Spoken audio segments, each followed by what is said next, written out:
Baik, selamat siang. Saya Tommy Michael dari Lab Hukum Fakultas Hukum Untak Surabaya. Perlu diketahui bahwa Fakultas Hukum Untak Surabaya memiliki 4 jurnal dan seluruhnya sudah terakreditasi SINTA, dan hanya satu yang memiliki kekhususan artikel, yaitu Jurnal Hukum Bisnis Bonum Commune. Sementara ketiga jurnal lainnya, yaitu Mimbar Keadilan, Jurnal Hukum Magnum Opus, dan DIH Jurnal Ilmu Hukum, memiliki tema yang umum kecuali hukum bisnis.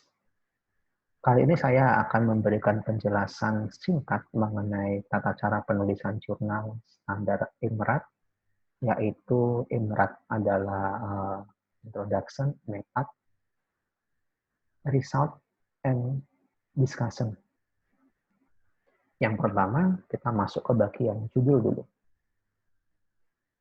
Judul harus memiliki daya tarik tersendiri, kemudian dalam judul tidak boleh mencantumkan nama peraturan perundang-undangan, kecuali peraturan perundang-undangan yang sifatnya rancangan. Contohnya, hukum tata negara darurat corona dalam perspektif rancangan kitab undang-undang hukum pidana. Itu boleh. Tetapi kalau ditulis hukum tata negara darurat corona dalam perspektif KUHP, sebetulnya tidak diperbolehkan. Kenapa? Karena pada akhirnya kita sudah mengetahui secara tidak langsung itu akan mengelabui pembaca. Jawaban sudah terletak dalam KUHP tersebut.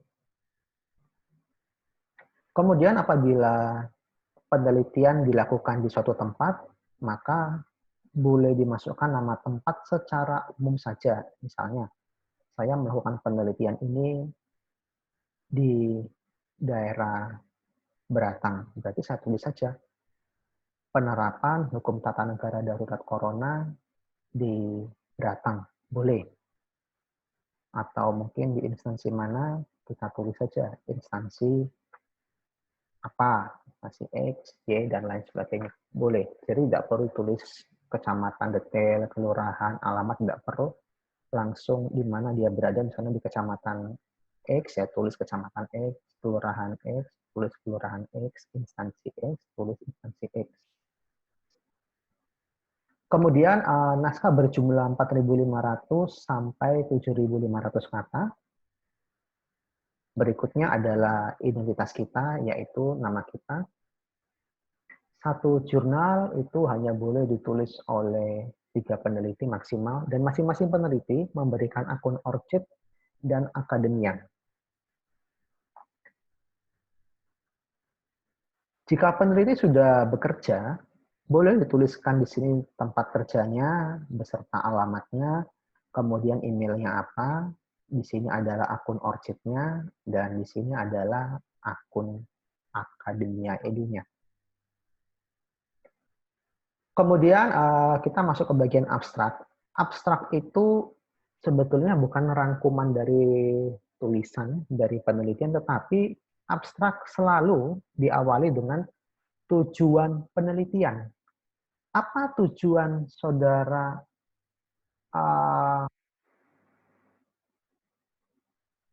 yang melakukan dalam penelitian tersebut? Setelah tujuan, maka masuk ke metode. Menggunakan metode apakah penelitian ini? Setelah itu, kebaruan apakah yang ditawarkan sama peneliti oleh peneliti, baru pembahasan singkat,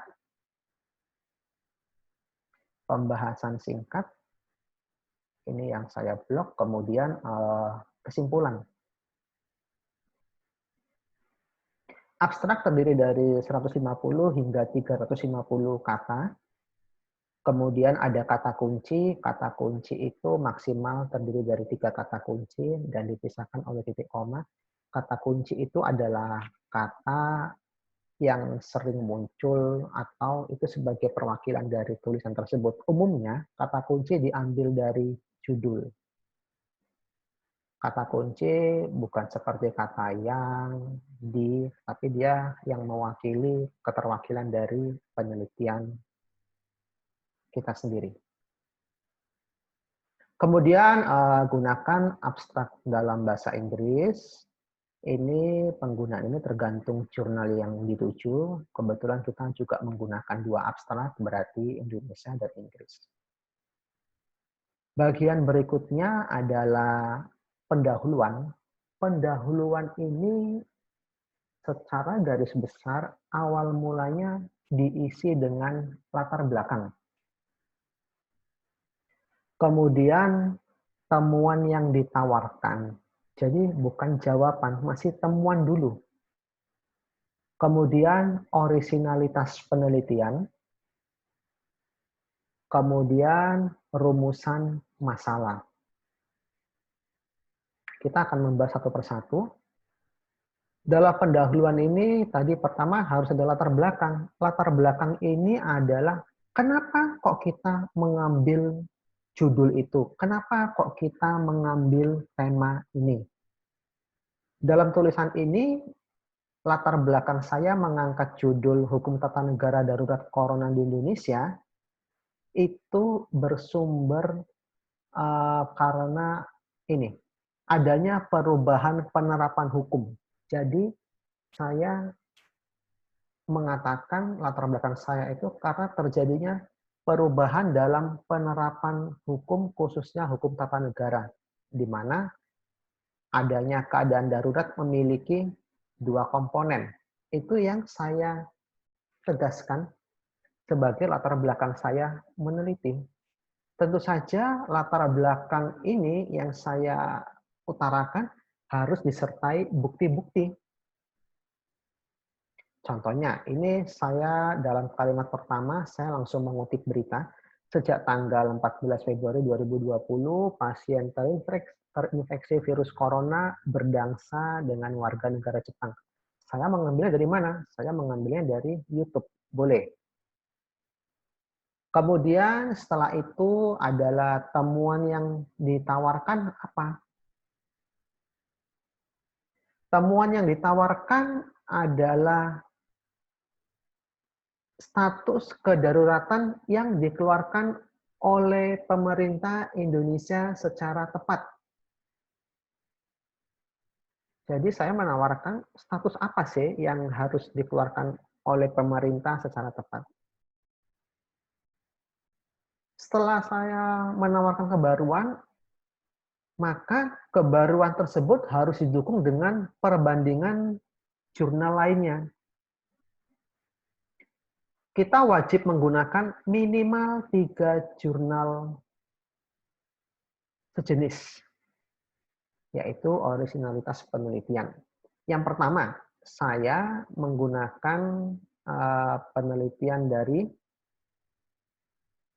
kita lihat nomor 6 ini, penelitian dari Scott P. Sheeran.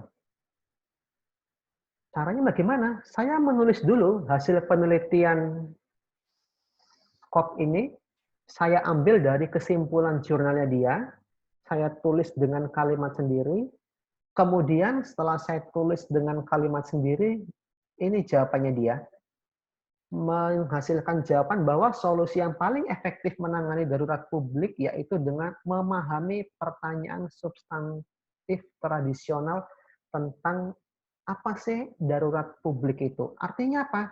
Si Scott mengatakan bahwa kita harus paham dulu darurat publik itu apa. Sehingga kita tahu bagaimana tindakan yang harus dilakukan.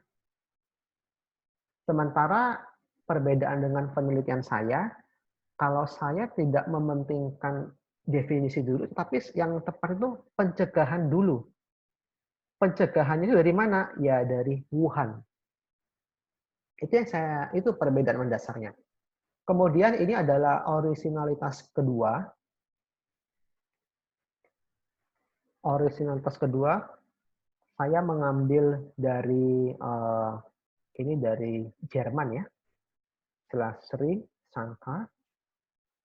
Kemudian orisinalitas ketiga, saya mengambil dari Vicky. dari jurnal juga. Setelah saya menemukan 3 jurnal sejenis, maka saya merumuskan rumusan masalah.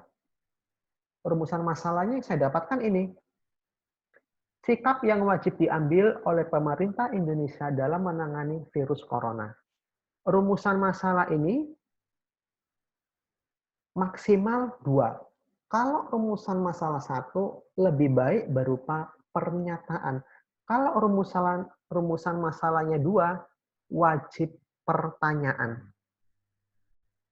Jadi kalau 1 sebaiknya pernyataan tetapi boleh pertanyaan. Kalau 2 rumusan masalah seluruhnya harus pertanyaan. Kenapa kok ada pembatasan agar penelitian ini bisa fokus? Setelah tadi yang A adalah pendahuluan, maka B adalah metode. Metode ini menggunakan penelitian normatif, bisa menggunakan penelitian empiris, bisa menggunakan penelitian sosiologis, bisa menggunakan penafsiran juga bisa. Hanya yang patut diperhatikan di dalam bagian metode ini, tidak perlu menjelaskan misalnya begini, menggunakan penelitian normatif. Penelitian normatif adalah penelitian ini dengan pendekatan peraturan perundang-undangan. Pendekatan peraturan perundang-undangan adalah ini. Jadi tidak perlu dijelaskan. Yang perlu dijelaskan itu, kenapa kok kita menggunakan penelitian normatif dengan pendekatan ini? Jawabannya saya menulis ini.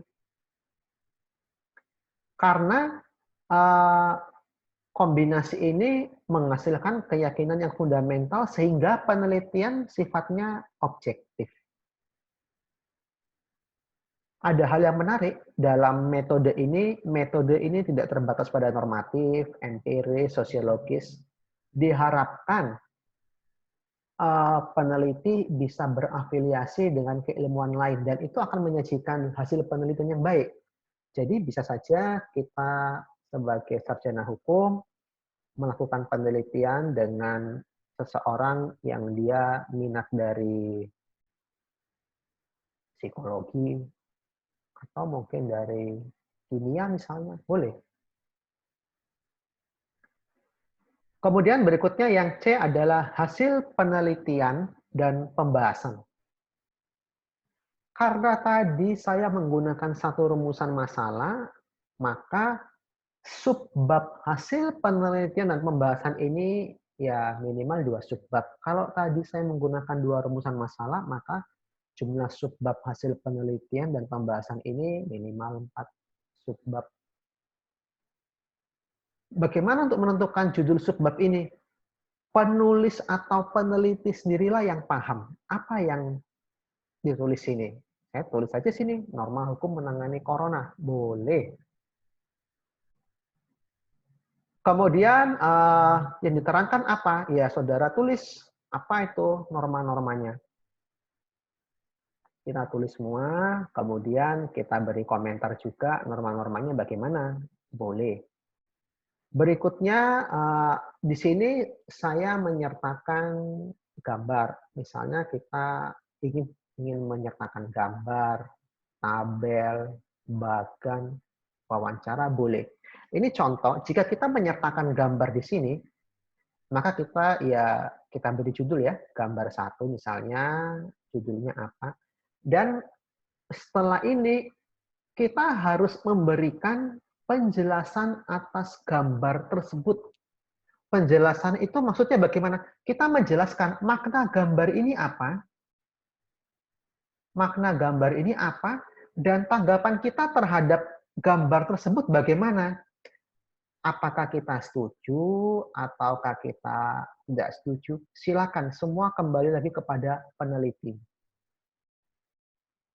Misalnya, saudara tidak menggunakan gambar, tetapi melakukan wawancara. Boleh. Apakah transkrip wawancara wajib ditulis semua? Tidak. Jadi, bisa saja ditulis hasil wawancaranya dalam catatan kaki juga boleh, di sini boleh, atau di sini misalnya ditulis aja transkripnya secara ringkas, mungkin 3 atau 4 kalimat. Setelah ditulis, maka kita sebagai peneliti harusnya mendukung hasil wawancara. Tetapi peneliti diperbolehkan mengkritik hasil wawancara. Kenapa tadi saya katakan harusnya mendukung? Karena yang kita wawancarai itu orangnya betul-betul memberikan data kepada kita, apalagi dia seorang informan atau dia seorang responden. Terlebih-lebih seorang informan adalah orang yang aktif dan dia sebagai subjek. Sementara kalau responden pasif dan dia bukan sebagai subjek. Kemudian ini contoh, jika menggunakan tabel, ini adalah model tabel secara internasional tanpa adanya garis bawah. Jadi garisnya ke samping semua, jadi tidak ada sekat pemisah. Sama, dalam tabel juga wajib diberi penjelasan, setelah digambar tabelnya wajib memberi penjelasan apakah setuju atau tidak. Kemudian saya teruskan dulu, ini adalah judul subbab kedua, perlukah hukum tata negara darurat? Di sinilah subbab ini adalah bahasan utama dari saya sendiri. Artinya apa? Dalam bab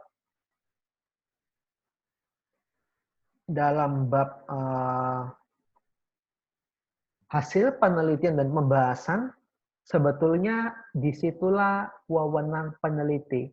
Disitulah harus tercermin jawaban peneliti, yang tentu saja disertai dengan dasar hukum. Saya teruskan dulu. Subbab keduanya adalah perlukah hukum tata negara darurat? Karena terkait dengan rumusan masalah tadi. Di sini saya mengulas ada alasan-alasan untuk mendukung bahwa hukum tata negara darurat itu perlu. Jadi harus sudah terlihat jawabannya di sini. Di sini saya menggunakan catatan kaki, ada beberapa, cukup banyak. Nah, setelah tadi, berarti saya menggunakan 2 subbab hasil penelitian dan pembahasan, dan berikutnya saya langsung masuk ke D. D ini adalah kesimpulan. Kesimpulan adalah jawaban singkat atas rumusan masalah tersebut.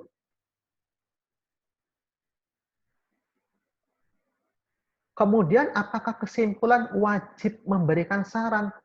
Sebetulnya tidak wajib, tetapi jika peneliti menghendaki adanya saran, saran itu wajib ditujukan kepada siapa sih penelitian ini ditujukan.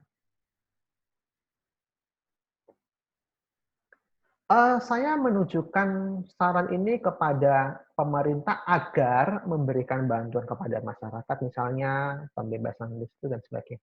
Jadi dalam saran ini harus rasional juga, sifatnya mudah dilaksanakan, atau dia sifatnya berupa gagasan saja, boleh. Saran itu untuk siapa sih sebetulnya penelitian itu? Misalnya penelitian saudara meneliti tentang pekerja pabrik B, berarti sarannya bisa pemilik pabrik atau pekerjanya, boleh. Berikutnya adalah E, ucapan terima kasih. Ucapan terima kasih ini adalah ucapan terima kasih kepada pemberi data, pendonor dana, misalnya penelitian ini dibiayai universitas atau dibiayai suatu kementerian atau pihak yang diwawancarai. Kemudian ini merupakan hal yang penting. Kenapa harusnya ada ucapan terima kasih? Karena itu menunjukkan penelitian yang kita lakukan betul-betul penelitian yang mendapat perhatian dari pihak lain. Jadi kita tidak meneliti secara pribadi. Setelah itu ada daftar pustaka. acuan kita kalau di Fakultas Hukum, di jurnal kita sendiri, di Fakultas Hukum Untak Surabaya, minimal 15 acuan dan 80% diantaranya adalah jurnal. Berarti 80% itu 12 itu jurnal, sisanya buku. Kemudian ini contoh saja, dalam tulisan ini saya tidak hanya menggunakan jurnal, tetapi saya juga menggunakan YouTube. Nah, boleh. Saya hanya menggunakan 2 buku, boleh. Lantas bagaimana sih kalau kita menggunakan YouTube? Ya, kita menonton dulu YouTube-nya, baru nanti kita tuangkan dengan kalimat sendiri. Boleh. Kita misalnya menonton reportase di berita, kita tonton, baru kita tuangkan dengan kalimat sendiri. Boleh. Kita mengikuti seminar online, kita menanyakan apa, misalnya kita dapat info apa, boleh kita tuangkan dengan kalimat sendiri. Boleh. Jadi daftar referensi ini sangat banyak sekali. Kenapa kok buku dibatasi? Karena buku itu tidak selalu baru. Misalnya satu penulis jarang menghasilkan buku dalam 1 tahun sampai 5-6 buku. Jarang. Tetapi dia bisa menghasilkan 4 sampai 5 naskah jurnal dalam setahun. Artinya apa? Di dalam jurnal itu selalu baru bahan baca, selalu baru informasinya. Boleh menggunakan buku jika itu teks bahasa asing. Misalnya ini saya menggunakan terjemahan 84, terjemahan 2002, boleh. Tapi dikit saja, tidak perlu banyak-banyak. Ini contohnya saya menggunakan banyak jurnal, ada 1, 2, 3, 4, 5, 6, 7.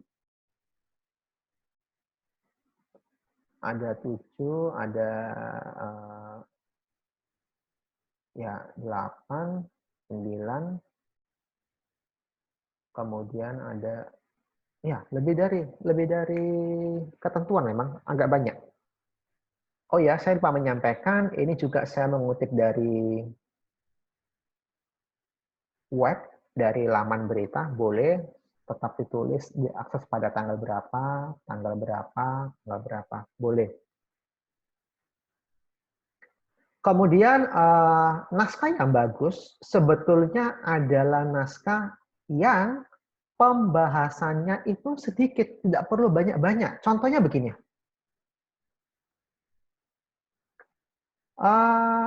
Ini subbab 2 saya ini sedikit sekali, hanya sedikit ini. Hanya 1, 2, 3, 4, 5, hanya 6 baris. Tetapi saya menjelaskan dalam catatan kaki. Di sini sangat banyak sekali saya menggunakan catatan kaki untuk menjelaskan itu. Kenapa kok diutamakan itu lebih banyak catatan kaki daripada ini? Ini mengacu pada karena kita dijajah Belanda, Belanda dijajah Perancis, Perancis dijajah Romawi. Pada saat itu Romawi menggunakan digest. Digest itu adalah mengeluarkan suatu undang-undang. Tetapi undang-undang itu kan bunyi pasal itu tidak mungkin dapat dipahami semua orang. Pada akhirnya undang-undang itu wajib diberikan catatan penjelasan, yaitu catatan kaki. Jadi dalam jurnal itu catatan kaki memegang peranan penting. Jadi boleh misalnya tulisan isinya hanya 3 halaman sebetulnya, tapi catatan kakinya sampai 5 halaman. Boleh. Itu menunjukkan bahwa bahan referensi si peneliti sangat banyak dan dia fokus. Itu diperbolehkan. Jadi saya harapkan juga catatan kaki itu dibuat sebanyak mungkin dengan sumbernya. Jadi dibuat banyak, itu juga lebih menarik memang, menandakan bacaannya referensinya sangat banyak sekali. Ini contohnya ini, saya menggunakan catatan kaki nomor 11 ya. Nomor 11 ini untuk membahas ini, maklumat kepala kepolisian. Saya tulis aja dulu isinya. Di sini boleh 12 juga boleh 13. Ini cukup banyak sekali kakinya. Jadi boleh. Kemudian metode juga ada menggunakan pendekatan kualitatif, kuantitatif. Ini khusus mata kuliah metode penelitian hukum.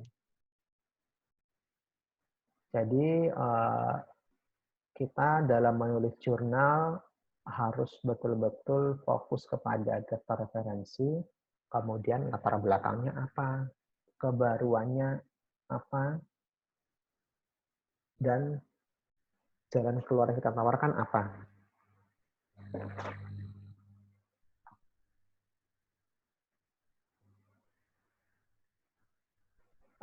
Demikian yang bisa saya sampaikan terkait dengan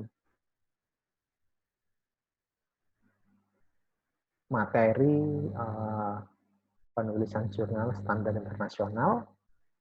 Saya ucapkan terima kasih. Selamat siang.